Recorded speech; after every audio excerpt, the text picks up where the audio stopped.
Berkunjung Kota Banda Aceh dengan PAUD TK di wilayah Kecamatan Syahkuala, Kota Banda Aceh tentang pembuatan kartu identitas anak.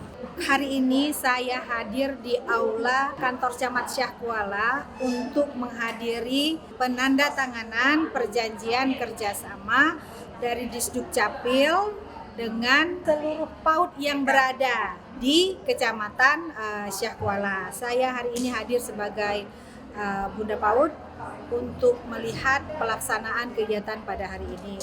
Kegiatan hari ini bagi kami PAUD Kota Banda Aceh sangat luar biasa karena pada hari ini anak-anak kami insya Allah dipastikan mendapatkan kartu identitas anak, di mana kartu identitas anak ini merupakan pemenuhan hak dasar anak yang kita ingin percepat supaya seluruh anak-anak PAUD yang ada di Kota Banda Aceh mendapatkan kartu ini. Dengan adanya kartu identitas anak ini, banyak kemudahan yang didapatkan oleh anak-anak kita yang ada di Kota Banda Aceh. Harapan saya sebagai Bunda PAUD yang berurusan dengan tumbuh kembang anak-anak yang ada di Kota Banda Aceh usia 0 sampai 5 tahun, mudah-mudahan dengan ada kegiatan yang dilakukan oleh Disduk Capil Kota Banda Aceh ini percepatan untuk mendapatkan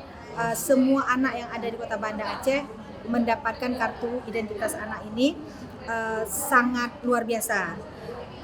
Ini adalah inovasi yang sangat baik. Jadi pihak Disduk Capil Kota Banda Aceh menjemput bola untuk pemenuhan hak dasar anak-anak yang ada di Kota Banda Aceh. Harapan saya bukan hanya di Kecamatan Syahkuala ini saja, tetapi bisa dilaksanakan dengan kecamatan-kecamatan lainnya.